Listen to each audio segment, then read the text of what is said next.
गांव में रहना आसान नहीं है। गांव में एक एक घर में 7-7 8-8 लड़के हैं। अपने घर में लड़ेंगे तो खुद ही को मार डालेंगे, तो बगल वाला खुशी है तो उससे लड़ो ना। और वो चिल्लाने लगी स्टेडियम में, जीजू ये मार लो, उठा उठा के की थी। मत करिए बदतमीजी। और हिंदुस्तान खासकर उत्तर भारत के आदमी को दो चीजों से बहुत लगाव है, बहुत प्यार।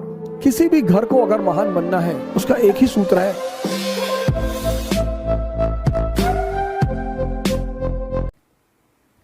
Internal peace and stability. इसलिए जो बहुत समझदार माँ बाप हैं, मिडिल क्लास माँ बाप यूपी बिहार में, उन्होंने अपने बच्चों को बाहर भेज दिया, चाहे खेत बेचना पड़े, क्योंकि वो जानते हैं कि अगर वो वहां घर पे रहेंगे, सामंतवादी इलाके हैं ये, यूपी बिहार सामंतवादी इलाका है, यहां आप खुराफात मत करिए, मत करिए बदतमीजी, मत करिए। यूपी और बिहार में आप दो ही शर्तों पे रह सकते हैं, या तो आपके घर में एक अच्छा सा अपराधी है, 4-5 लोगों का सर काट के लाया है, तो आप आराम से रहेंगे, सुकून से रहेंगे, या आपके घर में कोई सिविल सर्वेंट है या नेता है अच्छे स्तर का, वरना आप नहीं रह पाएंगे। जो लोग कहते हैं भैया हम तो बदतमीजी करते नहीं, फिर हमारे साथ होगी। आप गांव में चले जाइए, एक दिन के लिए गांव बहुत अच्छे हैं, 2 दिन के लिए गांव बहुत अच्छे हैं, तीसरे दिन ना रह पाएंगे।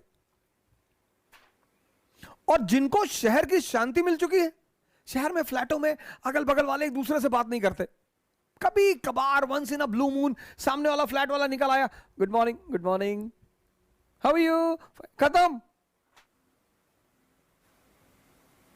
खत्म।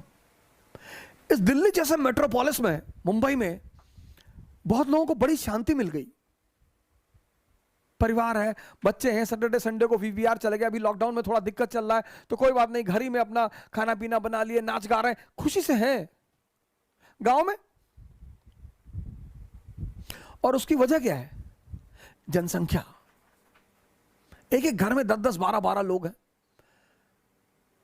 एम्प्लॉयमेंट है नहीं, आय का स्रोत है नहीं। अपने घर में लड़ेंगे तो खुद ही को मार डालेंगे, तो बगल वाला खुशी है तो उससे लड़ो ना। बहुत चुनौतीपूर्ण है इस वक्त इन स्टेटों में सरवाइव करना। वैसे तो सारी जगह चुनौतीपूर्ण है, यहां परसेंटेज ज्यादा है। यूपी में किसी की 1 इंच जमीन लेके देखिए, और यूपी की जमीन गंगा द्वाब की, पूर्वांचल, इतनी फर्टाइल जमीन, इतनी, लोहा फेंको AK-47 बाहर निकले। आज भी तुम्हारे पास अगर गांव में 2 एकड़ जमीन है ना, 2, और घर के सामने एक ट्रैक्टर है और बुलेट रखे हो तुम, उस पे लिखा है महाकाल,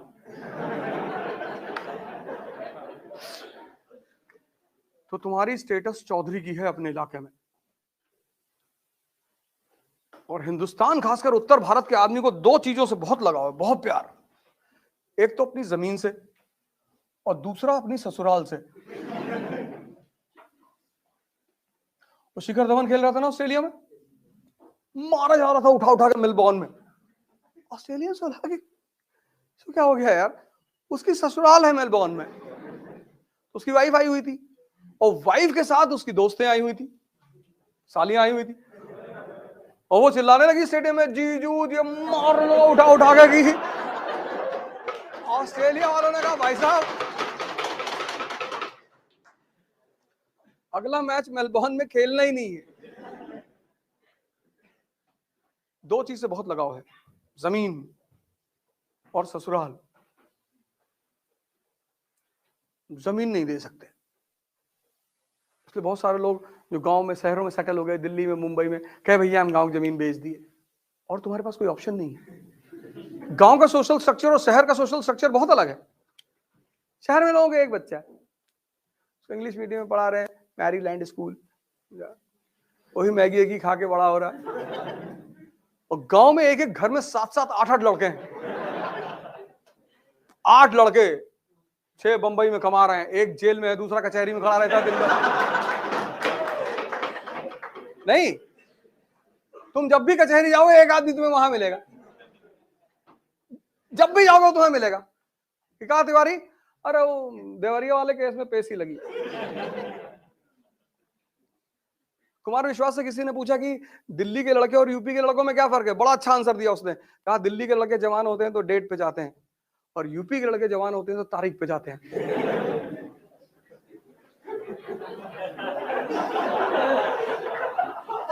कुमार विश्वास ने बताया था कि दिल्ली में जो लड़के जवान होते हैं वो डेट पे जाते हैं और यूपी में लड़के जवान होते हैं तारीख पे। कि वो देवरिया वाला जो कांड हुआ था, सर काट लाए, हाँ सर काट लाए।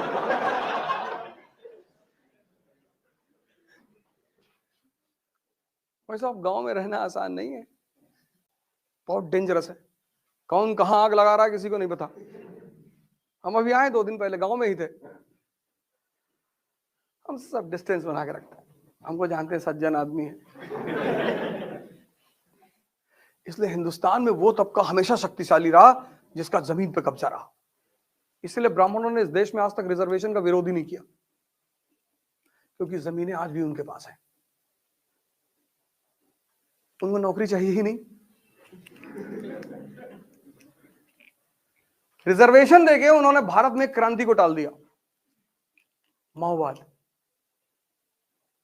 दे दे रिजर्वेशन, ले आओ नौकरी करो। तो जब घर में, और नौकरी में क्या है, एजुकेशन, एजुकेशन में क्या है, कैरेक्टर सर्टिफिकेट। तुम्हारा कॉलेज स्कूल का टीचर कैसे तुम्हें धमकी देता है कि कैरेक्टर लिख देंगे।